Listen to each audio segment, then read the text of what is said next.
दोस्तों, भारत एक ऐसा देश है जहां हर मोड़ पर कहानियां मिलती है। कहीं मंदिरों के अंदर छुपे राज, तो कहीं पुरानी हवेली में गुनगुनाती आवाजें। लेकिन कुछ राज ऐसे हैं जिसे आज तक सुलझाया नहीं जा सका। आज हम आपको ले जा रहे हैं एक ऐसे सफर पर जहां आप जानेंगे भारत के कुछ ऐसे अनसॉल्व मिस्ट्री जिनका जवाब आज भी विज्ञान के पास नहीं है। उत्तराखंड के हिमालय पर्वत में 16,000 फीट की ऊंचाई पर एक झील है और उस झील का नाम है रूपकुंड, जिसे लोग स्केलेटन लेक के नाम से भी जानते हैं। लेकिन आप ये जानकर हैरान हो जाएंगे, इस साल 1942 में एक ही जगह पर रूपकुंड में 300 से भी ज्यादा आदमी, औरत और बच्चों के कंकाल मिले। और जब इन सारे लोगों के डीएनए पर रिसर्च किया गया तो पता चला कि ये सारे लोग 9th सेंचुरी के आसपास मरे थे। लेकिन कैसे, इसका कोई जवाब नहीं मिला। कुछ एक्सपर्ट्स कहते हैं कि इन सारे लोगों की मौत आकाश से पड़ने वाली बर्फीली ओले की वजह से हुई होगी। पर सवाल ये है कि इतने सारे लोग एक ही जगह पर क्या कर रहे थे। ये राज आज भी उस ठंडी झील के नीचे छुपा है। 18 दिसंबर साल 2012 में राजस्थान के जोधपुर में लोगों ने एक ऐसी आवाज सुनी जो किसी धमाके जैसी थी। एक जोर का बूम। उस समय लोगों को लगा कि कोई फाइटर जेट आसपास उड़ रहा होगा, इसीलिए ये आवाज सुनाई दे रही है। लेकिन एयरफोर्स वालों ने मना कर दिया और उन्होंने कहा कि जब वो धमाका हुआ था उस समय कोई भी फाइटर जेट नहीं उड़ रही थी। तो सवाल यहाँ पर ये है कि कोई भूकंप नहीं आया, न ही कोई बम ब्लास्ट हुआ और न ही उस समय कोई फाइटर जेट उड़ रहा था। तो आखिर ये आवाज आई कहां से? आज भी लोग इसे स्काईक्वेक कहते हैं। लेकिन क्या ये कोई एलियन सिग्नल था या फिर कुछ और? क्या आपने किसी अननोन मैन के बारे में सुना है? 261 बीसी में कलिंगा युद्ध के बाद सम्राट अशोक ने एक सीक्रेट सोसाइटी बनाई थी। मतलब कि 9 लोगों की एक गुप्त मंडली, और इन सारे 9 लोगों के पास एडवांस नॉलेज थी, जैसे कि टाइम ट्रेवल, ग्रेविटेशन और माइंड कंट्रोल। ऐसा कहा जाता है कि ये लोग आज भी दुनिया के पावरफुल लोगों के रूप में एग्जिस्ट करते हैं, पर इसका कोई भी प्रूफ नहीं है। तो क्या ये सिर्फ एक मिथ है या कुछ सच्चाई है जो कि हमसे छुपाई गई है?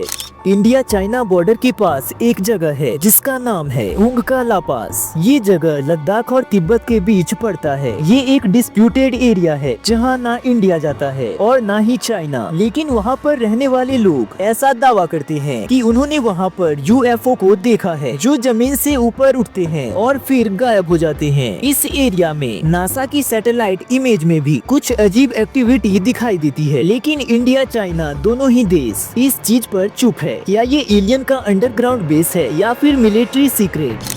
साल 1930 के दौरान दिल्ली की एक छोटी सी लड़की जिसका नाम शांति था, उसने कहा कि वो एक औरत का पुनर्जन्म है जो मथुरा में रहती थी। उसने अपने पिछले जन्म के पति, घर और भी पिछले जन्म के बारे में बहुत कुछ बताया, और जो भी उसने बताया था वो सब कुछ बिल्कुल सही निकला। इस कहानी के बारे में महात्मा गांधी तक ने इंक्वायरी करवाई थी और इंक्वायरी के बाद कमेटी ने माना कि कुछ तो अजीब था इस कहानी में। तो क्या पुनर्जन्म सच में होते हैं? वैसे आपको क्या लगता है? कमेंट में जरूर बताइए।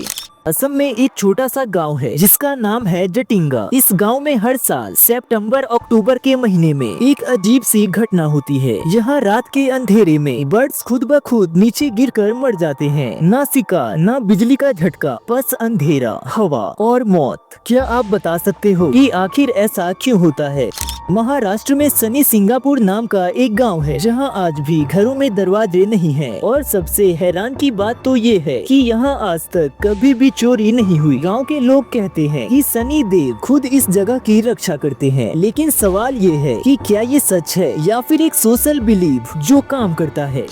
राजस्थान का भानगढ़ फोर्ट एक ऐसा जगह जहां सूरज डूबते ही किसी को भी रुकने नहीं दिया जाता। कहानी कहती है कि इस जगह को एक तांत्रिक ने श्राप दिया था, जिसके बाद ये पूरी नगरी बर्बाद हो गई। रात के समय यहाँ से चीखने चिल्लाने की आवाज आती है और यहाँ अगर कोई रात को रुकने की कोशिश करता है तो वो गायब हो जाता है। सरकार ने भी यहाँ वार्निंग बोर्ड लगा रखा है। आप में से अगर कोई यहाँ पर गया है तो कमेंट में जरूर बताना। तो दोस्तों, ये थी भारत की कुछ अनसॉल्व मिस्ट्री। लेकिन लेकिन भारत में ऐसे अनेक अनसॉल्व मिस्ट्री हैं जो हमारे इतिहास और भविष्य दोनों से जुड़ी हो सकती है। हो सकता है किसी दिन साइंस इन्हें सॉल्व कर ले। आपका इन सब के बारे में क्या मानना है? इनमें से कौन सा राज सबसे ज्यादा शॉकिंग था? कमेंट में जरूर लिखिए। दोस्तों, अंत में मैं आपसे एक सवाल पूछता हूँ, क्या आपको पता है भारत में कौन सा ऐसा मंदिर है जिसके ऊपर लगा झंडा हमेशा हवा के विपरीत दिशा में फहराता है? अगर आपको इसका उत्तर पता है तो कमेंट करके जरूर बताइए। आप में से जो भी सबसे पहले इसका सही उत्तर देगा उसकी कमेंट को मैं पिन कर दूंगा ताकि बाकी लोग समझ पाएं कि सही उत्तर क्या है। अगर आपको वीडियो पसंद आया तो वीडियो को लाइक कर देना और ऐसे ही वीडियो आगे भी देखने के लिए हमारे चैनल को सब्सक्राइब कर लेना और इस वीडियो को अपने दोस्तों के साथ भी जरूर शेयर करना।